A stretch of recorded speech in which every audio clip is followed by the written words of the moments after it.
Kumusta kayo mga kapatid? Nako, napakabuti ng Lord sa atin. Tayo ho ay nagkita uli sa umagang ito.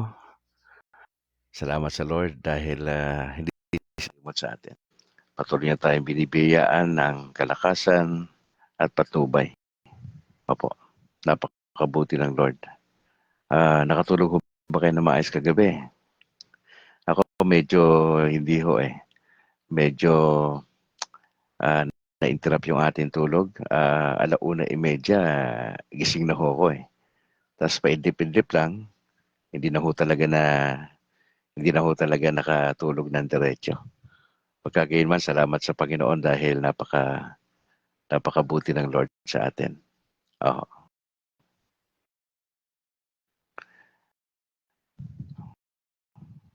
Tingnan natin si kapatid na Apple sa umaga ito.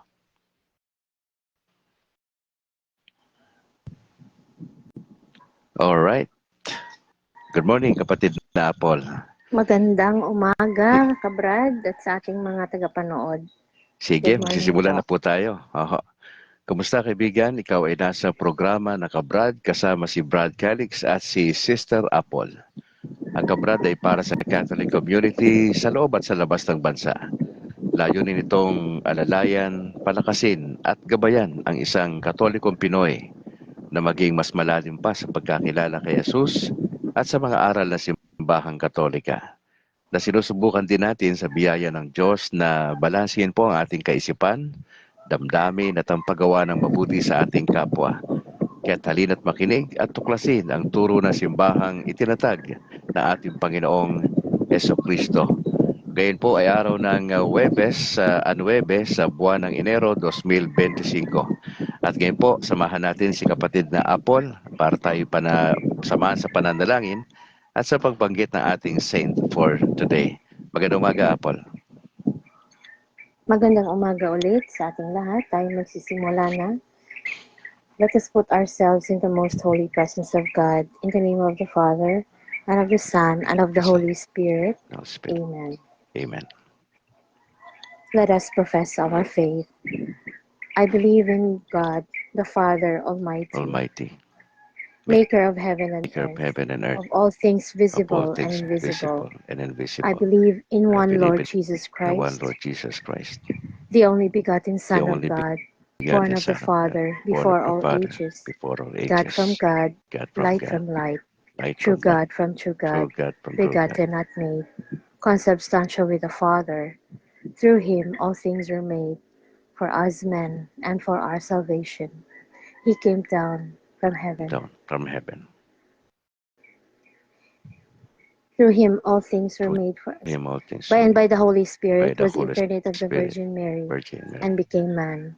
For our sake he was crucified under Pontius Pilate. He suffered death and was buried and rose again on the third day in accordance with the Scriptures. He ascended into heaven and is seated at the right hand of the Father. He will come again in glory to judge the living and the dead. And his kingdom will have no end. I believe in the Holy Spirit, the Lord, the giver of life, who proceeds from the Father and the Son, who with the Father and the Son is adored and glorified, who has spoken through the prophets.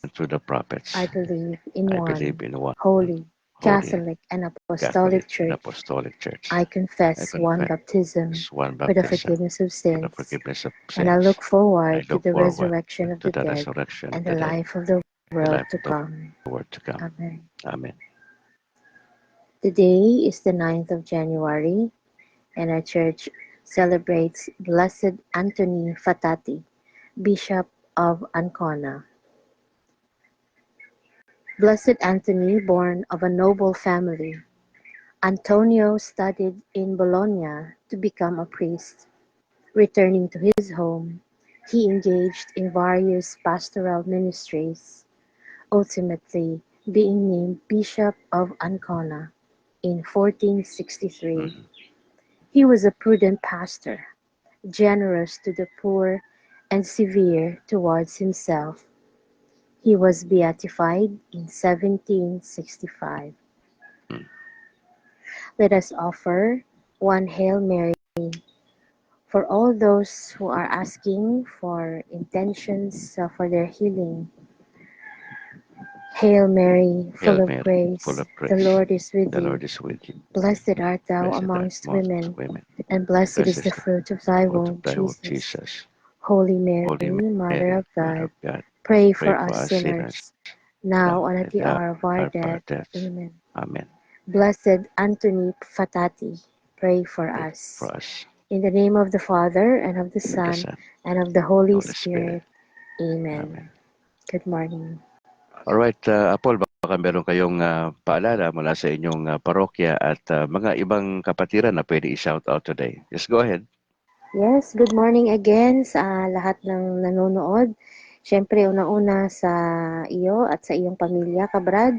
Ganon din sa aking kura paroko na si Father Farley Santillan at ang lahat ng mga church workers, altar servers, at siyempre ang ating mga BEC heads, mga kapilyan. Ayan, nanonood sila. Ganon din ang ating LRM family na patuloy na nagdadasal para sa lahat.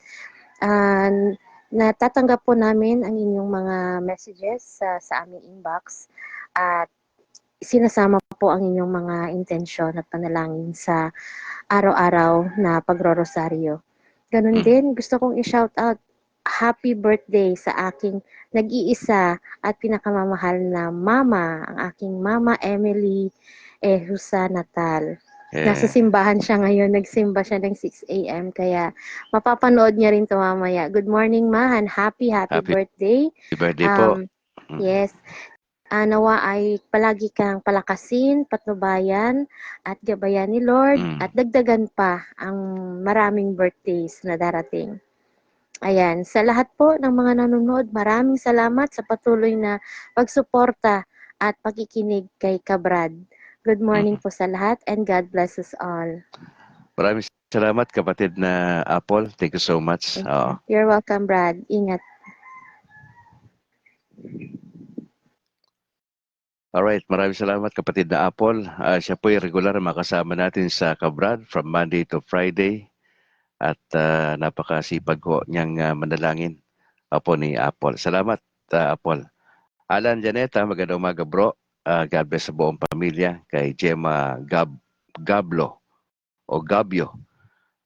Good morning po sa inyo. God is good. Aika Ekat. Kay Pastor Jonel Bughaw Excelencia, magandang umaga sa iyong pamilya. Kay Bobby Taruk, ganoon din. Maraming salamat bro. Sino ba na-miss natin? Si Enteng Nare, magandang umaga po. God bless sa buong pamilya. Si John Paul Rubibro sa entire family. Kay Ate Corazon Gagi, maraming salamat Bobby Taruk. Salamat for joining sa ating broadcast. Alright, pagbati muna tayo sa aking mother na si Mama Elsie. Magandang umaga po. Si Eloisa, si Fred Alcalix, si Charo, si Nicole, si Jairus Matthew, si Buddy, si Bimbim, ang kanyang anak, si Picoy, ganun din. Si Roxy Esme, ang kanilang mga anak, magandang umaga sa inyo, Tol. Raydan Garcia, have a nice day, Brad Calix from Colasi. At Joy Iloilo, shoutout daw sa kanilang parish priest na si Very Reverend Father Rafael Luis El Clavel. At sa mga kasamahan niya sa Paris Tri-Councils, Lay and Maraya Association, etc. Maraming salamat bro Dan Garcia sa inyong mga kasamahan dyan sa inyong parish. Ganun din binabati ko yung aking kapatid na si Julie sa kay kanyang anak na si Ron Lee andyan sa bahagi ng Pangasinan. Si Ate Lydia, magandang umaga po. Si Buboy, si Sheila at yung kanilang mga anak.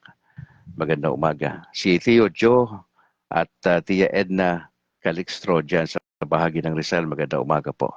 Lahat ng aking kamag-anak dyan sa Calulubon, San Andres, Vira Catanduanes, magandang umaga po sa mga kamag-anak ko dyan sa Vira Catanduanes. God bless, God bless.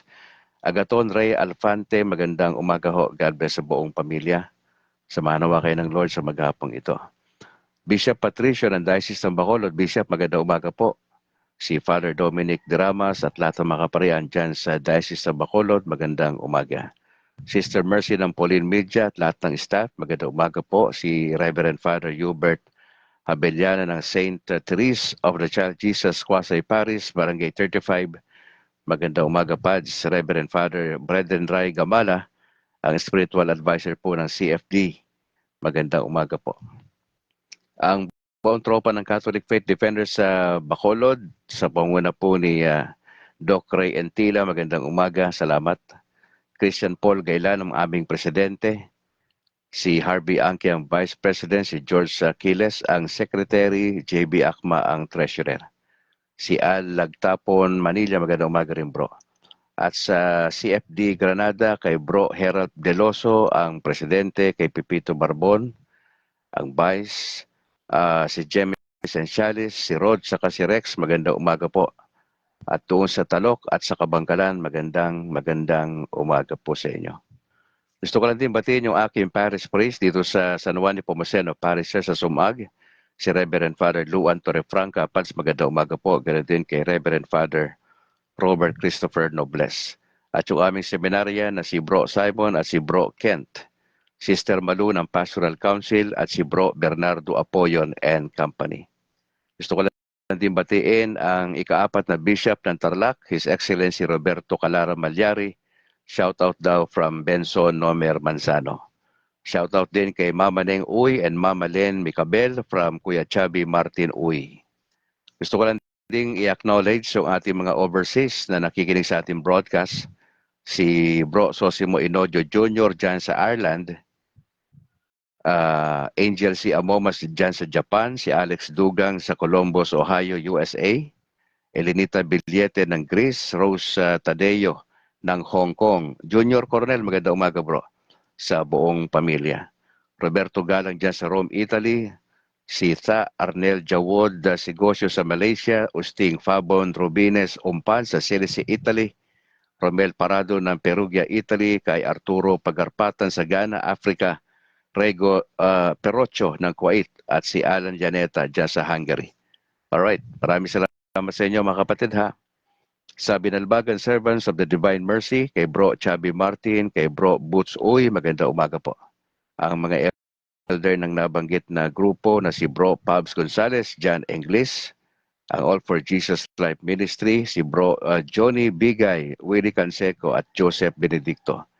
Salamat po sa buong grupo ng Binalbagan Servants of the Divine Mercy at ng All for Jesus Life Ministry. Ganon din ho ang PESMA Plus dyan sa Israel. Magandang umaga po sa inyo mga kapatid.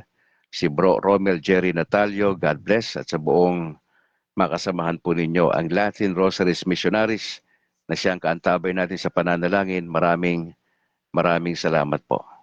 At sa mga sharers po natin, gusto natin i-acknowledge ang babaeng Katoliko. Salamat. Joseph Senemi na Alcantara, Cebu, kay Ems Aspe Sagales, Cavite City, kay Rick Del Llosa Garzuta. Sabi niya, shoutout daw kay Father Rafi and Father Ludi of St. Francis Xavier, Paris ng Malapatan.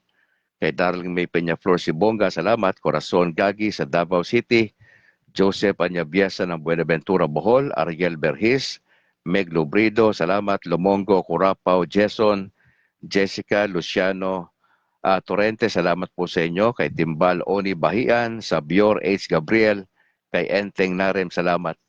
Sa Catholic Faith Defender, kay Resti Balyos Carolino, Oliver Catol Giraruelias ng Punta Princesa, Cebu City, Our Lady of Fatima, at kay Jerry Antoniego. Ganon din kay Melchor Valenzuela, Vince Jutinya Entiero, Merced Montebon, Alan Janeta, Neil Calvin M. Perez. Maraming salamat po. Alan Jeline Castillo, good morning po from Northern Samar. Maraming salamat po sa pag-join sa ating broadcast. Alright, let's go.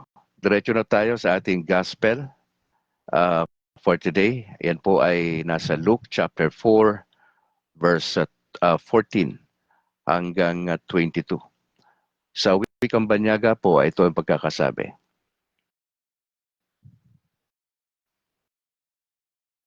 Then Jesus returned to Galilee in the power of the Spirit, and news about him spread throughout the entire vicinity. Now he was teaching in their synagogues. being praised by everyone. He came to Nazareth, where he had been brought up. As usual, he entered the synagogue on the Sabbath day and stood up to read. The scroll of the prophet Isaiah was given to him, and unrolling the scroll, he found the place where it was written, "The Spirit of the Lord is on me because he has anointed me to preach good news to the poor. He has sent me to proclaim release to the captives and recovery of sight to the blind, to set free the oppressed, to proclaim the year of the Lord's favor." Now he then rolled up the scroll, gave it back to the attendant, and sat down. And the eyes of everyone in the synagogue were fixed on him. He began by saying to them, "Today, as you listen, this scripture has been fulfilled." They were all speaking well of him and were amazed by the gracious words that came from his mouth. Yet they said, "Isn't this Joseph's son?" Magandang umaga po sa bawat isa, mga kapatid. Shoutout daw, sabi ni Apple sa kanyang asawa na nanonood, kay Ronnie Nonoy Balinas. Bro, magandang umaga, sana makapagkapi-kapi tayo minsan, bro. At kay Lola Kong, 84 years old na si Nanay Linda. Magandang umaga po kay Ronnie, sa kay Nanay Linda. Magandang umaga po. God bless po. Kay Alan Jelen Castillo, maraming salamat. Mga kapatid, kahapon na pag-usapan po natin na patuloy po ang nakita natin kahapon, di ba, yung eksena sa lake na yung mga alagad nung nagsasagwan sila, malakas yung hangin, parang may bagyo no? Nakita nila si Jesus naglalakad sa ibabaw ng tubig. Maski ba naman sinong tao makakita ka ng ganyan mga pagitan ng alas 3 hanggang alas 6 ng umaga nangyari yon. Tapos masama pa yung panahon, nakakita ka ng ganon. Di ba sabi ng Bible napagkamali nila si Jesus na multo. Tapos sabi ni Lord pagka sa panahon natin, "Oy, kalma, ako to." Di ba? Ricky Catalunya, magandang umaga, bro. Shoutout daw sa dito sa Liloan, Cebu, sa kanilang parish priest daw na si Father Edgar Sundo. Magandang umaga po, Pads. Ganun din sa Catalunya family. Magandang umaga po sa inyo. Yung mga ganong eksena sa Bible, pagka nababasa mo yon, sa isang banda, parang matatawa ka sa isang banda, di ba? Oo. May mga ganong eksena. Dali po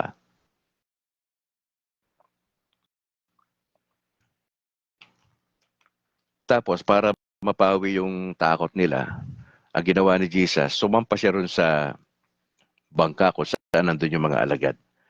Tapos nagulat sila kasi yung pagsampa ni Lord doon sa bangka,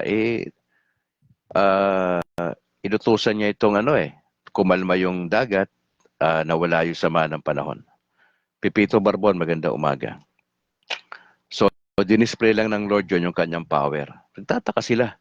Anong meron? Bakit biglang tumahimik yung paligid? Hindi nila naintindihan, di ba sabi sa Bible, hindi nila naintindihan kung paano nangyari na pakainin ng Panginoon Diyos yung 5,000 kalalakihan. Gamit lang yung 5 tinapay, 2 isda. Ayun ang sabi ng evangelist na nagnanarrate ng kwento. Hindi nila magets. Hindi nila lubos maisip. Hindi pa nga sila makarecover doon sa miracle na ginawa ng Lord na feeding the 5,000. Tas lumakad siya sa ibabaw ng tubig. Nagkakasunod-sunod Maski na siguro ikaw yung isa sa mga alagad doon magtataka ka. Isipin mo, tao pa ba to? Parang di normal to Parang ganon, di ba? Kasi normally wala naman taong gumagawa ng milagro 5,000, gamit mo 5 tinapay, 2 isda. Wala akong nakitang ganon. Sa talambuhay ko, wala akong nakitang ganon na tao may capacity to do that Tapos lalakad kasi babaw ng tubig. May nakita na ho kayo? Paki-comment kung may nakita na kayo. Wala ho akong nakita. Ngayon, dito sa sa kwento rito, binibigyan pa dito ng evangelist na si Lucas na ang Panginoon nagsimula ng kanyang ministeryo. 3 taon lang ho nag-ministry si Jesus. Namatay siya at the age of 33. Apo. 3 taon lang yung nilagi niya sa lupa at meron siyang 12 alagad. Doon lang ho siya nagpaikot-ikot doon sa other side of the lake na binabanggit. At ang Capernaum ang kanyang naking pinaka-headquarters ng kanyang ministry. At yung ilan sa mga alagad ni John the Baptist na kanyang pinsan ay naging mga disciples din niya. Mostly mga fishermen. At dito sinasabi ng salita ng Diyos na siya ay bumalik ng Galilea pero sa kapangyarihan po ng Banal na Espiritu.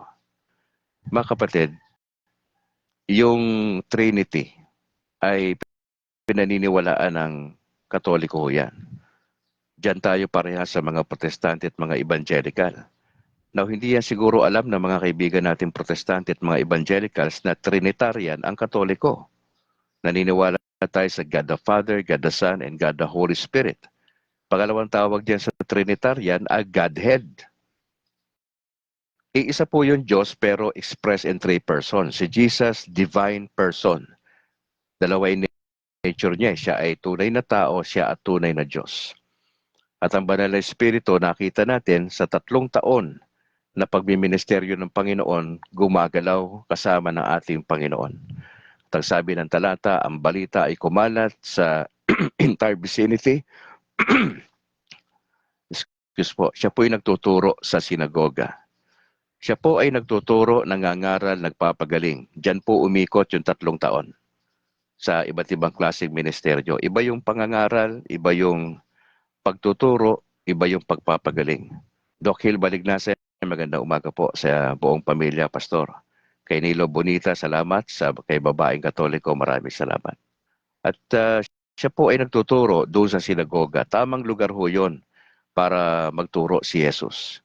Doon ho kasi nagpupuntahan yung mga kalalakihan ng edad 13 pataas. At doon ho pinag-uusapan yung salita ho ng ating Panginoon. At kumalat yung kanyang yung fame ni Jesus nung panahon na yan. Now, sa kabila nung naging sikat ang ating Panginoon Diyos kasi nga nagpapagaling siya, pinupunta na siya ng napakaraming tao sa paligid, naging famous siya sa isang banda. Pero ang problema, naranasan niyang ma-reject. Doon mismo sa kanya kung saan siya lumaki sa Nazareth. Isinilang siya sa Bethlehem, House of Bread. Lumaki siya sa Nazareth. Okay, yung kanyang pagbibinata, nandun yan. Oo. Nakita ho natin na siya po'y na-reject doon eh. He came to Nazareth where he had been brought up. Pero nakita rin natin dito na patuloy siya na ginagawa yung kalooban ng Diyos na nagtuturo doon sa sinagoga sa panahon ng Sabat. At meron siyang binasa po doon na merong scroll kay Prophet Isaiah na ang sabi ho ay, "The Spirit of the Lord is on me, because He has anointed me to preach the good news to the poor." Mga kapatid, siguro magtatanong kayo, sino ba itong poor na binabanggit dito?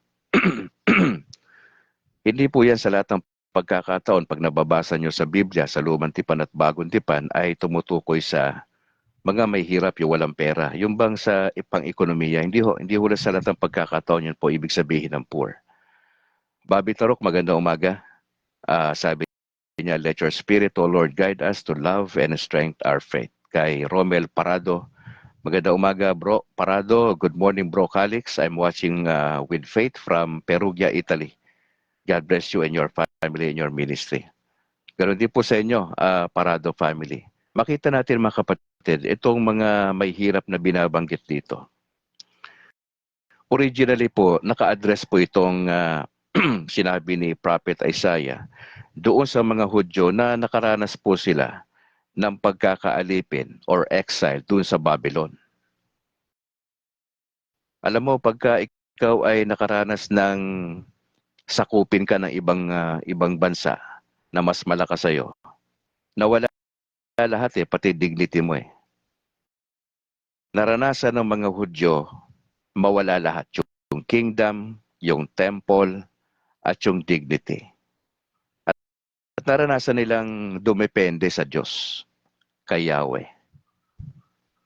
Di ba sa Lumang Tipan mababasa natin lagi na pag nahihirapan yung Israel they call upon the name of the Lord. Tapos nagpapadala ng mga judges o yung mga pinili ng Diyos na mga lalaki at babae na pakakawalan sila doon sa oppression. Pag pinakawalan naman sila doon, ang gagawin nila, pag payapa na ang lahat, gagawa na naman sila ng kasalanan. Pagka sila ay pinarusahan na naman yung mga karatig bansa, tatawag na naman sila sa Diyos at magpapadala naman ng Lord ng magpapalaya sa kanila. Ganun po yung cycle ng Israel. Hindi sila natuto sa mga pagkakamali. Meron po silang tinatawag na unfaithfulness sa Diyos. Yun po yung atraso nila. Yung rebelliousness. Yung puso matigas. So, mapapasin mo sa Lumang Tipan at sa Bagong Tipan hindi po pinapahintulutan ng Diyos na matigas ang puso natin. Yung bang rebelde tayo? Hindi ho. Tinuturuan tayo ng Diyos. Kung paano tinuruan ni Yahweh ang mga Hudyo, ang Israelites, sa mga pagkakamali nito, itinutuwid, mabigat nga ho kasi sa Old Testament talagang pinapatay sila Pinapatay sila ng Diyos Pangalawa, ginagamit yung mga enemies para sila ipatayin. Ibig sabihin, hindi po pwede yung kasalanan sa harapan ng Diyos. Pero nang pumasok sa eksena si Jesus sa Bagong Tipan, iba naman yung entrada ni Jesus Kung ipipicture mo yung Diyos sa Lumang Tipan, medyo mabagsik Kung ipipicture mo Saka nakakita na mga tao buhay kinakain ng lupa. 'Di ba? On the spot kinakagat sila ng mga ahas, 'di ba? Masasabi mo tila baga malupit ang Diyos sa Lumang Tipan Pero sa Bagong Tipan kay Jesus iba ho, maamo. 'Di ba? Ang mga tao pwede marami sabihin kay Jesus Pwede kang magkasala laban kay Jesus pero huwag kang magkakasala laban sa Banal na Espiritu. Kasi tapos ka. Oo. Alex Degit, magandang umaga po. Itong mga poor na ito mga kapatid ito yung mga taong nakaranas. Ito yung mga Hudyong nakaranas dahil nga sila ay may ibang bansa na sila po ay naalipin. Ito yung mga dumidepende na talaga sa Diyos. Ito yung mga may hirap. Sobrang hirap ng buhay ng pagtitiis. Inagawa na sila ng mga properties, pamilya, lahat kinamkam na sa kanila. Wala na sila magawa. Total dependent na sila sa Diyos. Naranasan nilang maging mababa. Wala na silang magawa. Ika nga, ito yung mga may hirap na binabanggit dito. To preach the good news to the poor. Papapansin nyo, pro-poor si Jesus Nang si Jesus na. Hindi siya masyadong nagbibigay ng pansin sa mga mayayaman Meron din, konti lang, pero ang kanyang priority mahirap. Pro-poor. Kung si Jesus na sa Pilipinas ngayon, mapapagkamala mo NPA siya Kasi ang kanyang malasakit ay nasa taong bayan, yung mga mahirap nasa laylayan ba? Yun ang paborito niya. Baka ang paborito niyang tambayan, kung siya'y nasa Pilipinas, nasa Tondo yan. Kung nasa Bacolod siya, baka nasa lugar siya kung saan maraming mga holdupper, kidnapper, yung mga patapon ng buhay. Diyan mo makikita ang Panginoon na nag-Bible study sa mga lugar na halangang bituka. Hindi yan siya magmi-ministeryo doon sa mga subdivision na malalaki, kilala sa Bacolod. Di mo makita si Jesus doon na nagba-Bible study. Makita mo siya doon sa mga lugar na yung mga tao doon walang kapag-asa. Doon siya magsisimula ng gawain. Baliktad yan sa mga ginagawa ng pastor sa ngayon. Na pagka-graduate sa seminary, pupunta sila doon sa mga magagandang lugar at doon sila magsisimula ng gawain. Pero si Jesus, kung saan ang pinakamahirap, nandun siya. Kaya yung challenge na yan, bibihira yung mga mga manggagawa na pupunta ron sa mahirap na lugar. Sabihin nila, teka muna, fresh graduate ako sa seminary, 5 taon ako, tapos diyan ako magbiministeryo sa mga hindi masyado nakapag-aral yung mga tao. Teka muna, siguro gaganyan pa sila, pero kay Lord hindi. Si Lord, walang arte yan. Doon yan nagba-Bible study sa mga tao na hindi masyadong aral, yung mga nag-aals. O, yan ang mga paboritong gagawin ng Panginoon Diyos. O, yan. At least may idea na po kayo kung nandito si Jesus sa lupa. Opo, yan ang kanyang ministeryo. Sabi niya, He sent me to proclaim release to the captives. Ganda ho. Nangyari ho ba ito? And recovery of sight to the blind. Nangyari ho ba ito? Etong binabanggit ni Prophet Isaiah, nangyari ho ito sa panahon ng ating Panginoon Diyos. Siya ba ay literal na nagpapagaling? Yes. 3 yung ministeryo niya. Siya ay nagtuturo, siya ay nangangaral, siya ay nagpapagaling. To set free the oppressed. Nangyari ba ito? Opo. Tapos na po ito, kasaysayan na po ito. To proclaim the year of the Lord's favor. Pagkatapos siyang basahin itong Prophet Isaiah, umupo po siya, binigay niya sa attendant nung sa synagogue, siya ay umupo. Tapos yung mga tao, habang siya ay nagbabasa noon ng scroll na yon sa sinagoga, yun ang paiksena nito sa sinagoga eh. Yung mga tao, nakatingin siya doon, nakatingin yung mga tao sa kanya. Tapos sabi ng Panginoon, today as you listen, the scripture has been fulfilled. Yung scripture na binabanggit dyan, hindi po yung Bible. Yung Old Testament ho yan. Yung Torah. Aho. Verse 22, they were all speaking well of him. At nagulat sila sa mga gracious words. Tas sabi nila, teka muna, di ba anak ni Joseph yan? Kita mo, nahati na yung mga tao sa sinagoga. Nagtataka yung mga tao kasi parang iba yung dating eh, may power eh. Habang binabasa niya yung scroll, iba yung dating eh. Nagtataka sila, pero sabi nung iba, teka muna, di ba anak ni Joseph yan? Sino ba si Joseph? Karpintero.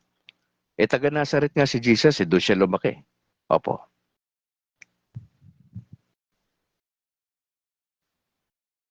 Doon siya lumaki. Mga kapatid, ano po yung pwede nating makuha na rito, na prinsipyo? Una, ang pagmiministeryo po, wala ito sa galing natin. Yung accomplishment mo sa secular, kung may PhD ka pa, secondary lang ho yan. Hindi ho yan yung urgent need sa ministeryo. Brad Calix, ano kailangan sa ministry, sa apostolate? Sa Katoliko, apostolate ang tawag natin dyan eh. Ministry yan sa mga protestante at mga evangelical. Kailangan natin yung gabay ng Banal na Espiritu. Kasi pwede sabihin ng isang aral na tao, oy, magaling ako. Ganito. Pwede niyang gawin ng ministeryo o apostolate sa sarili niyang discarded lakas. At yung credit sa kanya. Yun ang tendency natin may mga apostolate eh. Pag malaki tayo, akin yan, ako gumawa niyan, ako nag-ano niyan, ako head ng ganitong ministry. Ano kung ikaw yung head niyang apostolate na yan? Tapos kukunin mo yung credit, tapos hindi ka marunong mag-acknowledge doon sa ministry na yan, marami kayo dyan, team kayo dyan, tapos kukunin mo yung credit. Huwag ganun. Isipin ho natin, pribilehiyo lang maglingkod, hindi ho karapatan yan. Ang pagiging bishop, ang pagiging pare, hindi po karapatan. Pribilehiyo na ibinigay ng Diyos. At tayo mga layman, pribilehiyo lang ito.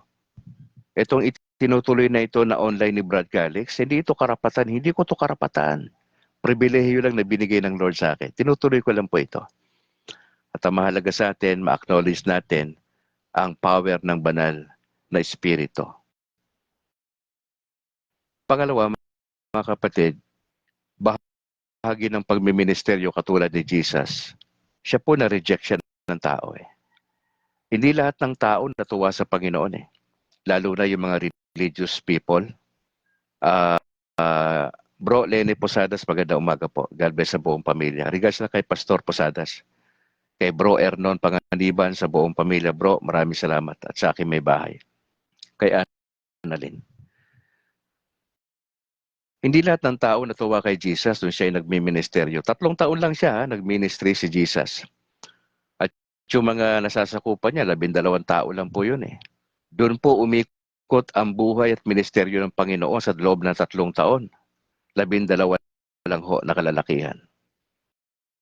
Pero nung si Jesus ay ibigay niya ang kanyang buhay, tumigil ba itong 12?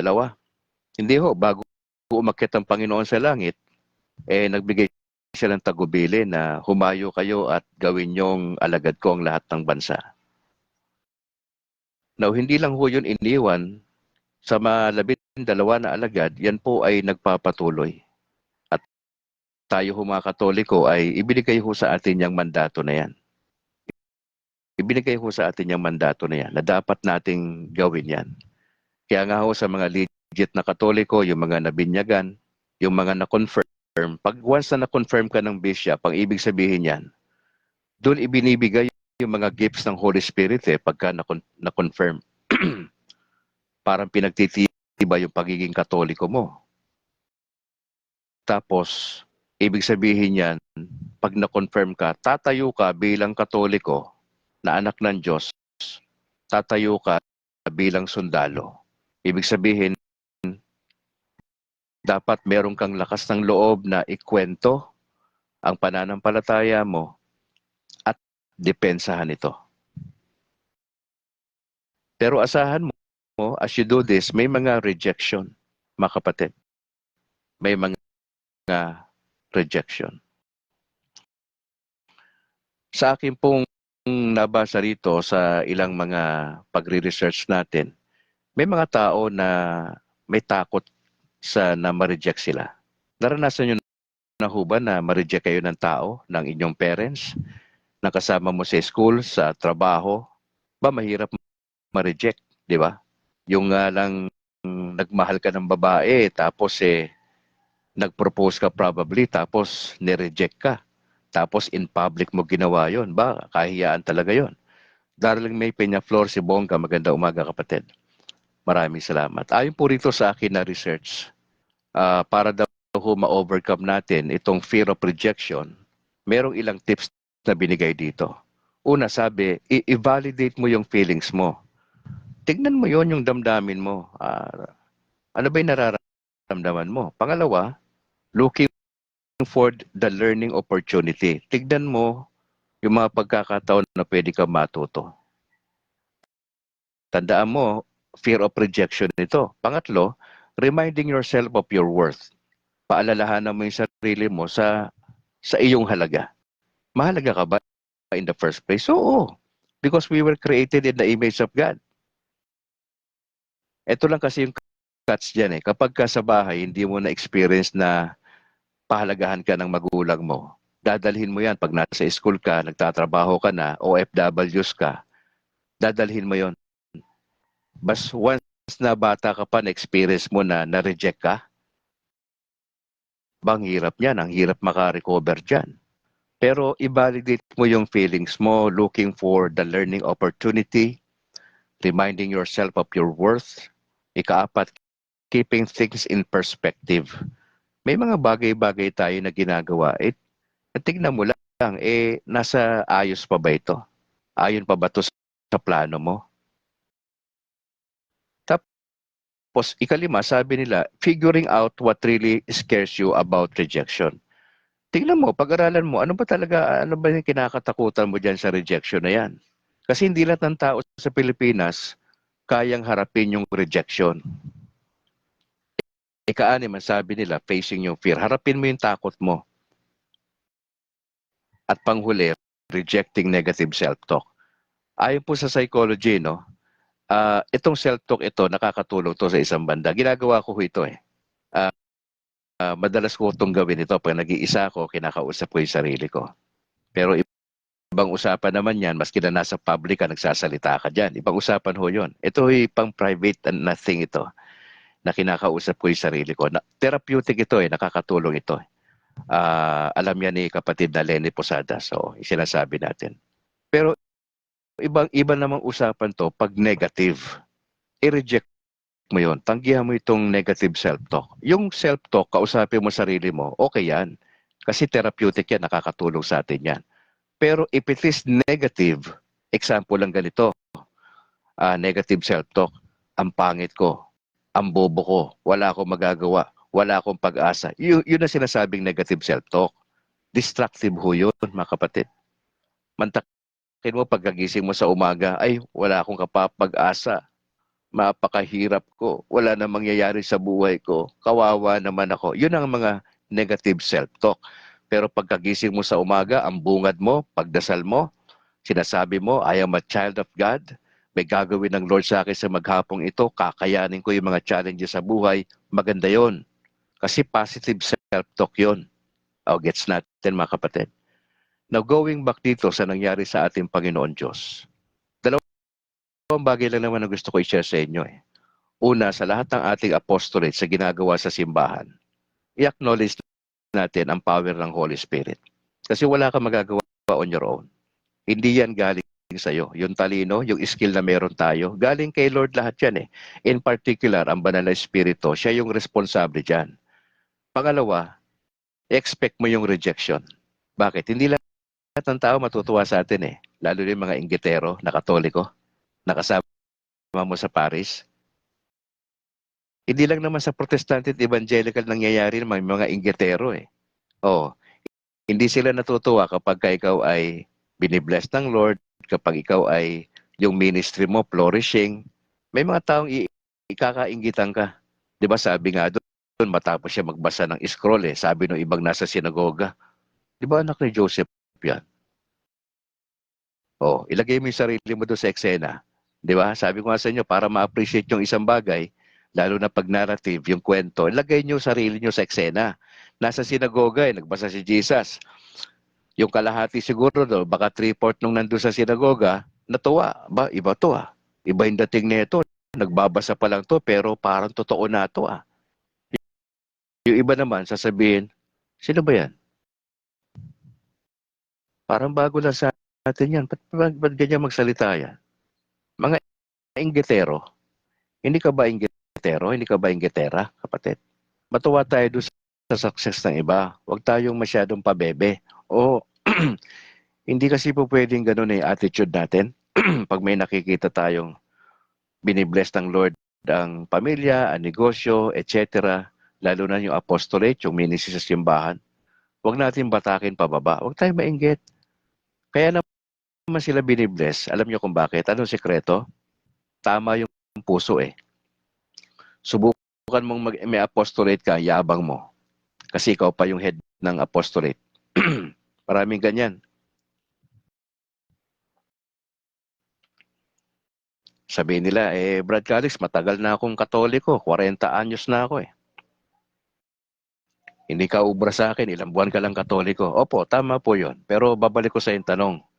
Sa 4 na taon mo na pagiging Katoliko at matagal ka na sa apostolate, ilang porsyento naman yung ika nga natulungan mo ng totoo? Yung mga hinahandle mo na mga under your leadership, natulungan ba talaga sila? Lumago ba sila sa pananampalataya sa Panginoon Diyos? O karamihan sa kanila nag-aantay lang maalis ka dyan sa pwesto mo kasi hindi ka magandang example? Yun lang, babalik ko lang sa'yo. Kasi maraming tao posisyon ng habol . Pag nakalagay sa posisyon, para walang iniwan sa mga politicians nakalimutan yung pangako sa taong bayan. Magdilingkod daw, kesyo ganito, magdilingkod, taong bayan, kayo ang priority, kalokohan. Pag nakaupo na, iba na ugali. Nangyayari ba yan sa Katoliko, sa simbahan? Oo, nangyayari yan. Pag hindi tayo maingat, tayo nakatingin sa posisyon natin, hindi dun sa gagawin ng Lord sa pamagitan mo. Wala, ang tingin mo sa sarili mo, amo ka, boss ka. Dapat yuyuko sa mga tao. Kapatid, pag ganyan ang style mo, matagal ka na sa ministry, ganyan ang style mo, umalis ka na dyan kasi hindi yan natutuwa si Lord sa'yo. Ikaw lang natutuwa sa sarili mo. Yun ang paprangkahin lang kita. Umalis ka dyan sa apostolate na yan kasi hindi ka bagay dyan. Ang bagay dyan, yung mga taong mapagpakumbaba na umaasa sa Banal na Espiritu at kay Birhing Maria at sa mga santo. Hindi natin kailangan yung mga ganyan tao sa Katoliko, sa mga naglilingkod sa Panginoon Diyos. Hindi pwede yan. Sino ba pattern natin? Si Jesus. Wala nang iba tayong pattern eh. As we do ministry, wala nang ibang pattern. Kaya kung maghahambog ka lang dyan sa apostolate mo, magkaroon ka na examine your conscience. Sabihin mo, ay, may point si Brad Calix kasi kapatid, pag hindi maganda ang puso natin, hindi ka tatagal dyan sa apostolate na yan. Gagawa si Lord ng paraan para maalis ka dyan. Huwag mo na antayin yun kasi masakit yun eh. Ma-realize mong mali ka, ibigay mo na sa iba yan yung karapat-dapat. Yung may example, hindi mayabang, mapagpakumbaba. Yun po ay kailangan ng Lord. As I close mga kapatid, alas 6:45 na, I'd like to remind you, Catholic community nationwide, meron tayong purpose sa lupa. Kung kayo po may apostolate, may ministry kayo kinakaaniban, sabay-sabay natin gawin ito ng maayos. Una, umasa tayo sa banal na Espiritu. Acknowledge natin power ng Holy Spirit. Pangalawa, bagamat may mga rejection tayo sa gawain ng Panginoon Diyos, maraming aayaw sa atin kasi naiinggit sila. Ituloy mo lang. Bakit? Hindi naman tayo naglilingkod kung kani-kanino eh. Hindi na-acknowledge yung ginagawa mo, matagal ka na dyan, sige lang. Pero alam ni Lord yung ginagawa mo. Nakatingin sa Lord, hindi sa skill natin. Nakatingin si Lord dun sa puso natin. Ano ba yung motibo natin as we do itong ministry na to? Mare-reject ka, yes, si Jesus Christ na experience rejection eh. Tayo pa kaya? Pag natin kalimutan yan, i-acknowledge natin yung power ng Holy Spirit at the same time, harapin natin itong rejection na ito. Normal ito, normal. May mga tao talaga na nandiyan sa loob ng simbahan na talagang padala ng kaaway. Opo, kaya nga bilang Katoliko matino, sinasabi ko sa inyo, tingin lang tayo sa Panginoon Diyos kasi hindi lahat ng kasama natin sa parokya may tamang motibo sa harapan ng Diyos. Hindi lahat totoong Katoliko, hindi lahat. Kaya nga, bantayan mo yung sarili mo na hindi ka maging tulad nila. Yan ang bantayan natin. Bantayan natin yun. Kaya nga ho, makakatulong lagi na paalala natin sarili natin. Haharap tayo sa Diyos balang araw. Meron tayong particular judgment. Pag namatay ka, harap ka kagad sa Diyos. Magbibigay sulit po tayo. Kung yan ay totoo at yan ay turo ng simbahan, maging aware tayo na sa kada opportunity sa araw-araw na binigay ng Lord sa atin, yung papuri dapat nasa Panginoong Yesus. Yung paggawa natin na mabuti sa ating kapwa, ang pinakadulo nito, kahimayaan sa Ginoo. Hindi yung credit natin. Lahat ng apostolate natin, ang credit lagi nasa Lord. Mga kapatid, hindi nyo kailangang umalis ng Katoliko at magpunta kayo sa ibang protestante at evangelical. Hindi kailangan. Ang kailangan lang natin manatili sa Panginoon, maging alamin nyo ang turo ng simbahan, kaya tayo may CFD. Opo. At importante ho na magpalakasan tayo. Opo. Nagpapasalamat tayo sa mga kasama natin sa ibang bansa na nag-join sa atin sa ating broadcast na ito. Ilang buwan pa lang din ho akong Katoliko, mga kapatid. October 26, official ko ho na naging miyembro ko dito sa Sumag, sa San Juan Nepomuceno Parish Church. Ilang buwan pa lang, October, November, December, January. So, mansari ko sa January 26. 3 buwan na po akong Katoliko. At ako po ay proud sa akin naging desisyon. Hindi dahil kung sa ano pa man. Kasi ito yung leading ng Lord sa akin eh. At hindi ko ho yan ikinakahiya. Bagamat ikinakahiya ako ng mga kasama kong pastor. Pero ako, mananatili po ako dyan hanggang sa mamatay po tayo. At ang ating gagawin doon sa mga kasamang pastor, unawain lang din ho sila. Ako nauunawa sa kanila. Hindi ko sila kailangan awayin. Opo, hindi po. Hindi ko kailangan makipagdebate. Hindi po. Dialogue lang po tayo. Hindi po tayo kailangan doon. kalma lang. Bahala si Lord sa mga bagay-bagay. Opo, announcement muna tayo bago tayo tuluyan magpaalam. Etong Sabado ho ay magkakaroon po ng pagtuturo diyan sa Barangay 35 ang Catholic Faith Defenders po. Pag-uusapan po yung kaligtasan. Si Bro JB Akma po ang isa sa mga magsasalita. Alauna po gagawin yan sa lahat ng mga sa Diocese ng Bacolod na involved po kayo diyan sa seminar ng Catholic Faith Defenders. Ipagdasal niyo po kami.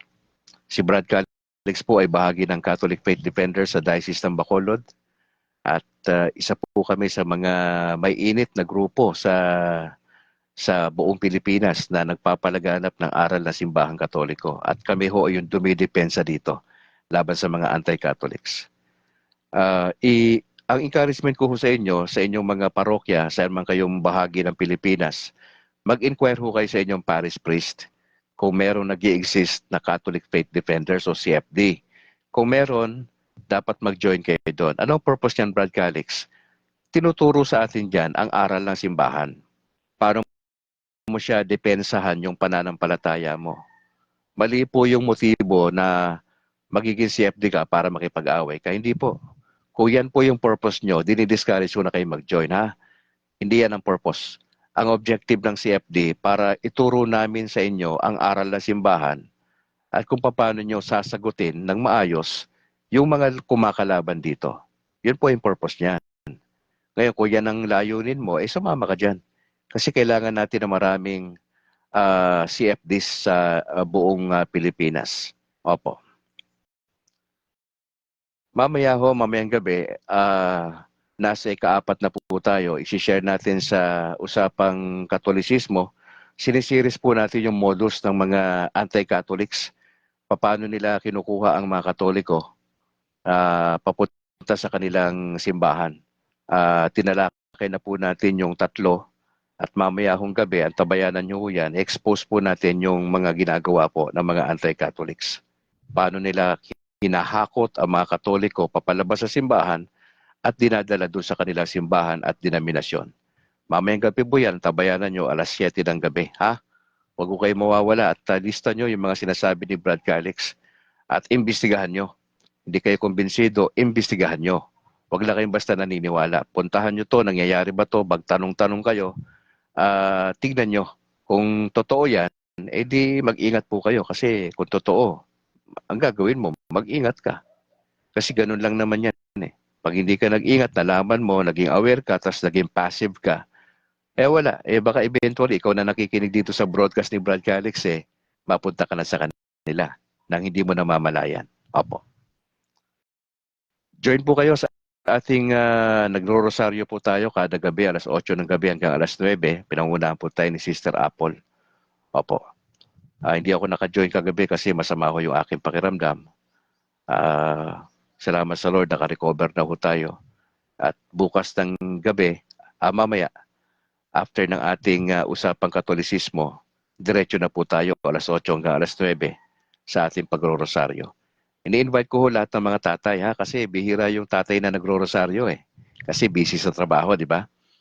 Pero itong 2025 ay mga tatay dapat tayo dito manguna Kasi kung tatay nagro-rosaryo, yung asawa at mga anak madali lang yun Provided na tayo nauuna diyan, opo.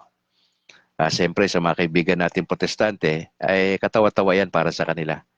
Sabi ko nga in order for them to understand yung ginagawa ni Brad Calix, dapat maging Katoliko sila. Kasi malibang hindi sila maging Katoliko, i-reject lahat nila ito At yun naman ang ginagawa nila talaga ever since. Kaya tayo, paninindigan po natin to sapagkat ito yung sistema natin, ito yung pinaniniwalaan natin bilang mga Katoliko. Kaya samahan nyo si Brad Calix po. Pakishare po mga kapatid yung ating videos. Pakisuportahan si Brad Calix sa ating YouTube channel. Meron tayong YouTube channel, ang State of Grace TV.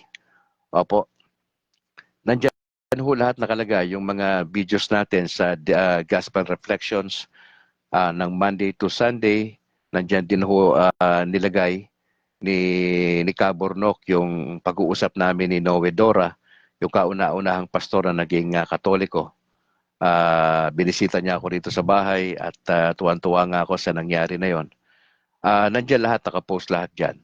Mag-subscribe po kayo mga kapatid at pakikalat natin tong YouTube channel na State of Grace TV. Opo. Ang Factbusters PH ni Cabornok, supportahan nyo rin po. Doon po lahat naka-expose yung paano natin didepensahan yung ating pananampalataya laban sa Iglesia ni Manalo, Dating Daan at yung grupo ni Kibuloy at ng SDA. In-expose siya ni Cabornok. Puntahan nyo sa YouTube yan ha, yung factbusters.ph. Nandyan po nakalagay yung mga importanteng videos na makatulong po sa atin bilang mga Katoliko. Ipanalangin niyo po si Brad Calix sapagkat tayo ho ay sumasailalim sa pagsasanay bilang katikista dito po sa Sacred Heart Seminary sa Bacolod. Nagsimula po yung aming pagsasanay last year pa, October 5, at matatapos po yan sa March 2025. 5 buwan na rigid na pagsasanay. 2 lang ho kami lalaki nandun eh. At ako po yung pastora nandun. Opo, at tayo po sumasailalim sa pagsasanay. At sana gamitin tayo ng Panginoon Diyos sa pagtuturo. Opo. Pagkatapos po kasi nito, dire-diretso po ito eh. At meron nung 1 taon nito na pag-aaral na doon ka talaga mananatili sa lugar sa Don Bosco. Opo. At inaasam po natin yon na lahat yung mga pagsasanay na ipagkakaloob sa atin ay matapos natin lahat yung mga pagsasanay na yan para mas kagamit-gamit tayo at sa patubay siyempre ng banal na Espiritu sa atin. Okay, may babatiin pa ba ako rito? Maraming salamat mga kapatid sa inyong pag-share ng ating videos. Sige po, tayo po'y mananalangin na. Ate Yam Montejo, maraming salamat po. Tayo po'y manalangin. In the name of the Father, and the Son, the Holy Spirit. Ama, salamat po dahil napakabuti nyo. Nakita namin si Jesus na siya po nagministeryo sa kapangyarihan ng banal na Espiritu. Tulungan nyo kami, yung aming mga kapatirang Katoliko na may mga apostolate na maging tapat po kami sa ginagawa namin para sa Panginoon. Ang credit sa Lord sa kapangyarihan ng banal na Espiritu. Gusto namin ipagdasal na anumang rejection na maaring tanggapin namin as we do ministry, kumalma lang kami. Iasa namin sa Diyos ang lahat. Gusto namin ipanalangin si Pope Francis sa kanyang kalusugan. Bigay siyang patuloy ng yung recovery niya. Kasi madalas siyang bumabiyahe, punta sa ibang bansa para kalingain ang Catholic community. Patuloy niyang tulungan ang mga cardinal sa Vatican, ang mga archbishop, ang bishop, monsignor at mga kaparian. Patuloy niyong ingatan ang mga kaparian namin sa Pilipinas na magawa nila yung kanilang duty na alagaan po ang tupa ng Panginoon Diyos. Patuloy kaming umaasa na itong broadcast na ito ay gagamitin nyo para maitaas ang pangalan ni Jesus. At kami dumadalangin na ito ay makatulong ng malaki sa Catholic community nationwide. Yung mga kapatiran namin mula sa iba't ibang bansa na nakikibahagi sa broadcast na ito, hindi lang sa umaga kundi sa gabi, ay pagpapalaan yung kanilang mga hanap buhay, ang kanilang pamilya, ang kanilang pagiging aktibo sa kanilang mga parishes. Gusto ko ipanalangin yung aming bishop sa Diocese ng Bacolod, Bishop Patricio. Bigyan niyo po siya ng talino at gabay, magandang kalusugan. Pinagdadasal namin yung mga converted pastors sa panguna ni Bro Noe Dora. Samahan niyo po kami at pagpapalain. Bigyan niyo kami ng tsansa sa isang makabuluhan dialogue sa mga kaibigan namin pastor. Hindi man namin sila makukumbinsi agad-agad, pero dalangin namin na dumating sila sa punto ng kanilang buhay na merong realization na dapat silang mapunta sa simbahan na itinatag ng Panginoong Jesucristo. Hindi namin kailangan mamilit. Ang sa amin lang, hayaan namin ang banal na espiritu na gagalaw sa kanilang kaisipan. Habang kanilang sinusuri ang aral, tinitignan ng kasaysayan, binabasa ang mga church fathers, at magpapasya sila na yakapin ito balang araw. Samahan niyo po kami sa maghapong ito. Ma-enjoy namin ang buong araw ng Huwebes at maraming salamat po. Ama, salamat po. Ipanalangin niyo kami, mahal na Birheng Maria, sa aming mga pangailangan. Hindi namin kayang mabuhay sa sarili po namin. Kinakailangan po namin ang biyaya ng Diyos sa araw-araw. Pinagdadasal ko po ang lahat ng may mga cancer, mga nagdadialysis na mga Katoliko. Tulungan niyo po sila. Mahirap po talagang nasa ganitong sitwasyon. Wala kami ibang inaasahan kundi po ang inyong pagiging sapat sa amin, ang inyong biyaya. Maraming salamat, Ama, sa natapos na broadcast ngayon at dumadalangin kami na patuloy niyo kami tutulungan maging matinong mga Katoliko sa taong 2025 na isusulong ang kapakanan ng Panginoon Diyos at ng gawain po ng Iglesia Katolika. Ito aming dalangin sa pangalan ni Jesus. Amen. In the name of the Father, the Son, the Holy Spirit. Mga kapatid, antabayanan niyo aming tambalan ni Bro Noe Dora. Kada Sabado po yan, alas 6:30 ng umaga hanggang alas 7. Samahan niyo po kami ni Bro Noe, ang kauna-unahang pastor na naging Katoliko. 18 taon na po siyang Katoliko. Si Brad Calix po ay magtatatlong buwan pa lang itong January 26. Gemma Gabio, salamat. At sa lahat po ng mga nakasama natin, pakishare po yung ating video, mga kapatid. Suportahan niyo yung ating YouTube channel, ang State of Grace TV ni Brad Calix mamayang gabi. At sabayanan niyo yung ating usapang Katolisismo. Ika-4 na modus na ginagawa ng mga anti-Catholics para hakutin ang mga Katoliko mula sa simbahan, papalabas, papunta sa kanilang denominasyon. Wala muna tayong pagbabalita, no? Yung ginagawa natin pagtanghali. Kasi iniisip ko na bigyang pansin yung mga OFWs natin na mga Katoliko. Tignan natin, instead na magbabalita po tayo, ay kukontakin ko yung iba sa inyo at i-interviewin ko kayo kung ano nangyayari sa inyo dyan, ha? Pag-usapan natin yung mga bagay po na yan. Opo. Alright, sa ngalan po na aking may bahay na si Annalyn Ledesma Calixtro at yung aming dalawang anak na si James Philip at Alana Grace. Ako naman si Brad Calix. Ako, ingat po kayo mga kapatid. Sama nawa tayo ng ating Panginoon Diyos. To God be the glory. Ingat po kayo. And bye for now.